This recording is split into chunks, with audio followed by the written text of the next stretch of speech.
मित्रों, आज के हम त्रयोदश पाठ में सिद्धांत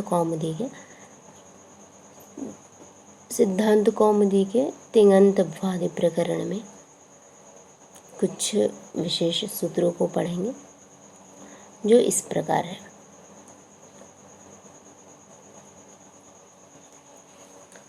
वो सूत्र है ते प्राग धातोः। ते प्रथमांत पद एवं प्राग अव्ययपदम, धातोः यह पंचम्यंत पद है। इस प्रकार अर्थ हुआ ते गत्युपसर्ग संज्ञाः धातोः प्रागेव प्रयोक्तव्याः, अर्थात उन गति संज्ञकों और उपसर्ग संज्ञकों का धातु से पूर्व प्रयोग ही होता है। तो अष्टाध्यायी में सूत्र है उपसर्गः क्रियायोगे एवं गतिश्च। ये दोनों सूत्र गति संज्ञा एवं उपसर्ग संज्ञा विधायक है। अतः जो गति संज्ञक एवं उपसर्ग संज्ञक जो है वो धातु से पूर्व ही प्रयोग होंगे। जैसे उदाहरण है आपका प्रभवति, प्रहरति, आहरति, अनुभवति, अपहरति इत्यादि। अग्रिम सूत्र है आनि लोट। आनि यह जो पद है लुप्त षष्ठीक पद है, हाँ, और लोट भी लुप्त षष्ठीकम पदम। ये जो लुप्त षष्ठंत पद है, दोनों ही आनि भी लुप्त षष्ठंत पद है और लोट भी लुप्त षष्ठंत पद है। इस प्रकार अर्थ हुआ इसका उपसर्गस्थात् निमित्तात् परस्य लोडादेशस्य आनि इत्यस्य नस्य णः स्यात्, अर्थात उपसर्ग में स्थित निमित्त से परे लोट लकार के आनि के नकार को णकार आदेश होता है।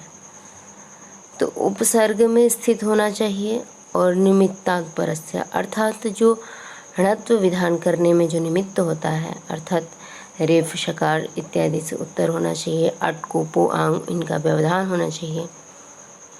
तो रेफ एवं शकार से उत्तर, अट को पो आंग नुम इनका व्यवधान भी हो और इनमें से किसी का, एवं इस प्रकार के उपसर्ग में जो स्थित जो निमित्त से परे लोट लकार का, जो लोट लकार के आनि के नकार है उसको णकार आदेश होता है। जैसे उदाहरण है आपका प्रभवाणी। प्रभवाणी उदाहरण है। तो यहाँ उपसर्ग में स्थित प्र है और निमित्त क्या है, रेफ से उत्तर, और अट का व्यवधान है आपका,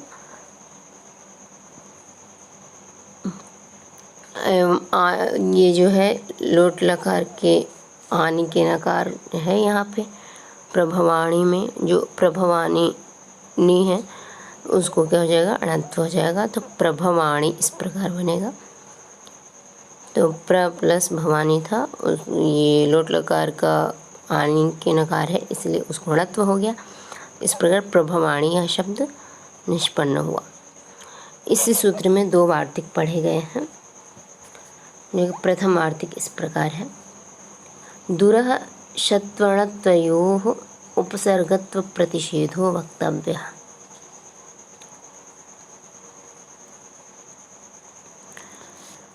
तो यह कह रहा है कि दुरः षत्वणत्वयोर उपसर्गत्व प्रतिषेधो वक्तव्यः। यह कहता है षत्व और णत्व विधि करनी हो तो दुर का उपसर्गत्व निषेध होता है। अर्थात जहाँ पे जिस प्रकरण में षत्व एवं णत्व विधि का विधान हो, वहाँ पर दूर को उपसर्ग नहीं मानना चाहिए। जैसे उदाहरण है आपका दुर्भवानी। दुर्भवानी यहाँ पे क्या है आपका कि ये यहाँ पे णत्व विधि है ही, किंतु अणत्व विधि भी है, उपसर्गस्थ निमित्त भी है। तो उससे परे ये लोडादेश का जो लकार भी है, आनी लोट लकार का जो आनी है नकार है, उसके नकार को णत्व की प्राप्ति है। किंतु यहाँ पे ये कह रहे हैं कि दूर जो है उसका उपसर्गत्व का निषेध होगा, तो इस दूर को हम उपसर्ग मानेंगे ही नहीं।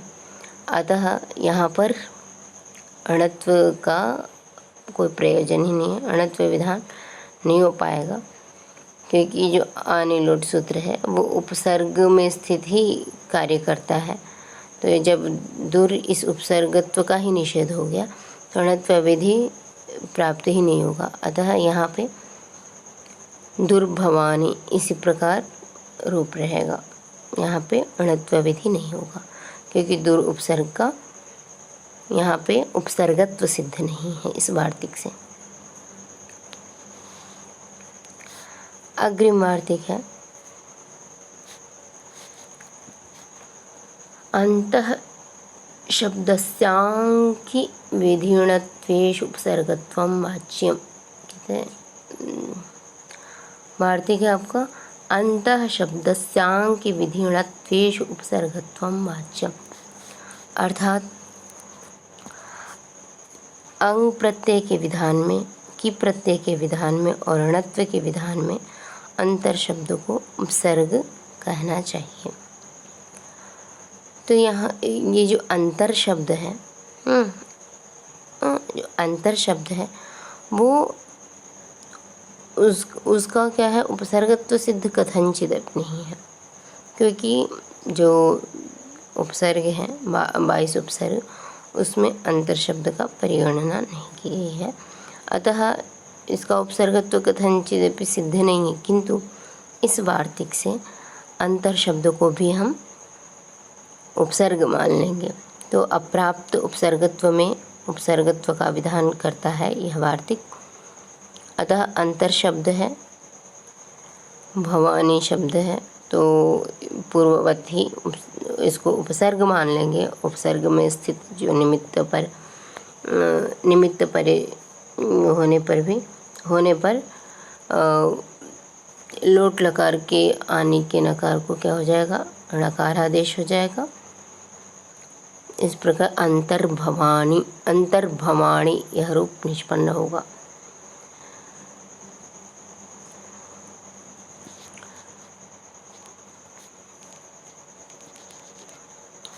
अग्रिम है आपका सूत्र शेषे विभाषा कखादा वशांत उपदेश। तो शेषे ये क्या है, सप्तमी एक वचनांत है एवं विभाषा प्रथमा एक वचनांत, अखादा वशांतेषु सप्तमी एक वचन, सप्तम्यन्ते एक वचन एवं उपदेशे सप्तम्यन्ते एक वचन। इस प्रकार इसका अर्थ हुआ, उपदेशे कादि खादि शांत वर्जे गदनदादेः अन्यस्मिन् धातोः परे उपसर्गस्थात् निमित्तात् परस्य नेह नस्य अणत्वं वा स्यात्। तो कहते हैं कि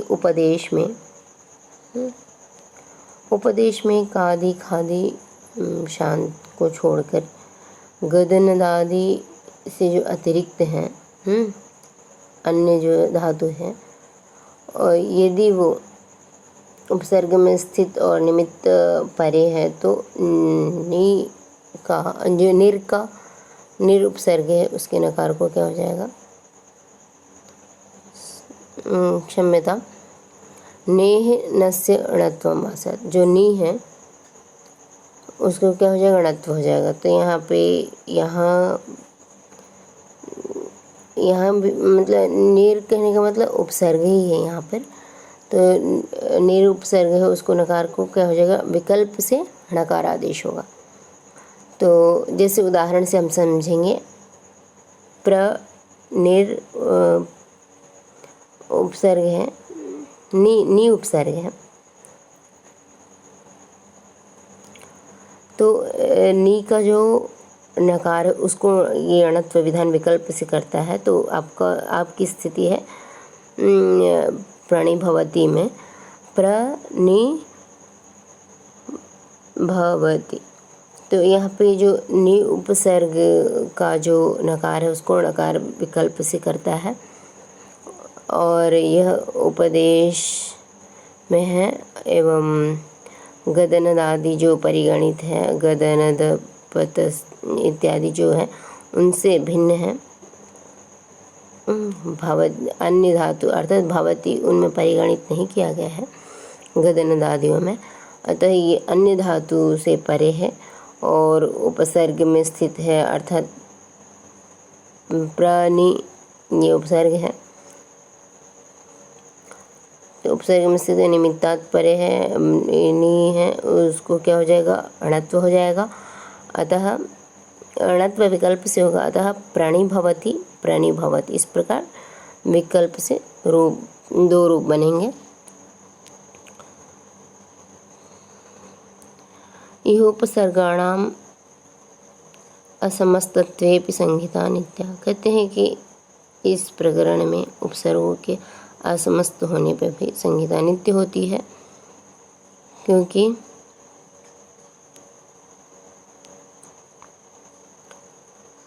कहा गया है संहितैकपदे नित्या धातुपसर्गयोः नित्या समासे वाक्ये तु सा विवक्षाम अपेक्षते।